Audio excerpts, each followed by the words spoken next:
All right, so I want to talk about some of the polygon work. I use Blender to make these 3D objects and then imported them into the game. And this is the Batari. So I literally just got the old artwork and just kept that as a basis and made the models in 3D from there. So everything is staying true as possible to the original source material. This is the Batari. I'll put the drawn image up as I talk about these. But yeah, this is one of the enemy ships. I believe this one appeared in the arcade version. It just looked different. And then, so that's that one. I want to talk about the Leva ship. Again, I'll put images up here. I'm trying to grab the images that I'm talking, but I'll put the images up, edit in the video. This is the Leva. It's a pretty cool looking ship thing. This one looks, I think this one looks like the most bio than other ones. So if this was finished, I'll make it like bigger. And like the little legs, I'll make them like twitch as it's like flying towards you, and put like a more like of a bio type of booster in the back. So yeah, this one was really cool. This one was the first one I made, again just straight off the material. And then we have the character here. Some of this is missing here, but just straight up just redesigned the original outfit that was again in the original artwork. I literally just took it and drew it out and recreated. So I did everything. I'm steady trying, I'll just put it here as I talk about it, but I drew out everything and then I put it in 3D. And I want to talk about some more of this suit. So as you keep playing the game, this suit will get corrupted because of the frequency. That goes right along with the original story. Earth got a frequency from Bangil, or from space, and that's why they went up there. Well, in my storyline, they sent another astronaut up there with a better version of the suit, but it actually gathers frequency in order to become powerful. So right up in here, and right up in here, as you take down different enemies, and it absorbed that frequency, absorbed that alien juice, if you will, into a suit. And later on, what happens is the suit gets very corrupted, gets stronger but corrupted, and he grows a ponytail out the back here that's like green and everything, and you can't really tell. But I was going to voice this character, and he's actually me. Let me see if I can. It doesn't like look like me 100% though, does it? But take my glasses off. It's actually me. So I was going to voice the character and all that. But again, got some warping back here. But yeah, this is all designed in 3D, and so if I finished the game, I would put a whole lot more detail into this and everything. Scratches in the armor, the proper lighting and everything. That little chest piece, it actually glows and pulses as he gets hit and everything. It pulses more. Yeah, I would fully design this and then put it into the game engine, and I'll scan a bunch of art. I'll let the rest of the art go on as I talk about it. But yeah, man, I would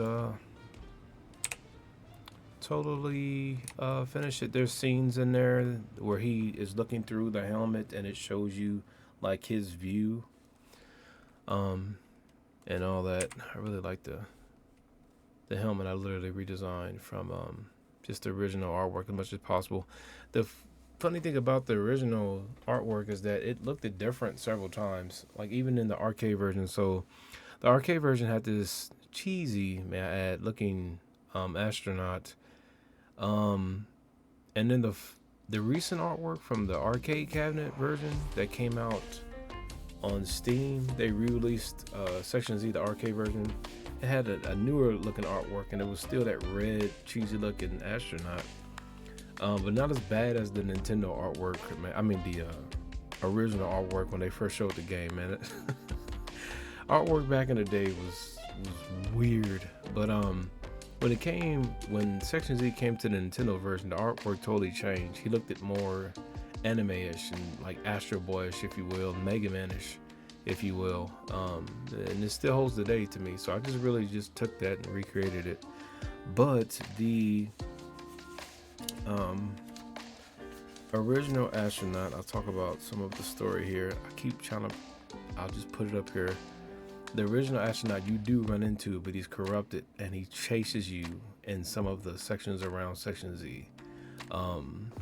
Really cool idea, and I got that from because, you know, Capcom is a fan of horror games and stuff. They have Resident Evil, and I'm just like, I think there's a way to add some of that element into the game. And there's other games like Metroid where you was like haunted by like darker versions of Samus and stuff. So I think it'd be pretty cool to add that in here and make it something to where, like, you know, you gotta run and all that and you can die and stuff, but all keeping it within shmup land. Okay, so that's the thing. Like, the game would be shmup centric. It would not ignore any of the shmup story. Shmup pillars that need to be in a shmup for it to be good. Okay, so that'd be the thing. But the story would be good. So yeah. But yeah, I just want to show some of this background stuff. Again, I did all this myself. I draw it all out first and then I model it. But yeah, again, I would love to finish it, but I have to move on to my game and get back to that. Unless they give me a call and send me that email and say, hey, look, we would love to work out a deal. But yeah, that's it. These jets and stuff will open up too. Zone of Vendor style. And speaking of that, in the game, in the story mode anyway, you would play like a 3D version of this. Like, you can fly in the air, so you would play like a 3D version of it. Also, there would be these exploration stages that are from the Nintendo version, because you could like land and walk. And there was certain rooms in the Nintendo version where they wasn't big or they wasn't side scrolling. You just would go in them and kind of like move around. So I would definitely put that in here too, but more on a bigger, grander level. But again, very fast paced, not interrupting to the gameplay too much, and just shmup centric. It has to be that or the game will not be fun, for sure. So yeah, but it'll be interesting to see what it can evolve into a year from now and stuff. But yeah, that's it. Learned a lot though working on it. Hope you enjoyed the video. Section Z 2016 2026. It'd be cool to see a new version of it, man. This is part of a pitch to Capcom itself. I'm having fun, but it is a serious pitch to them to get the opportunity to work on Section Z. And the thing is, I have other stuff that I would love to work on with Capcom. I got ideas for DLCs for Street Fighter, music, custom outfits, and a couple of the other franchises. So I'm really hoping to get my foot in the door, but we shall see. I say foot in the door, I want to be in the door. Let's go. The road to Capcom continues. Get in there!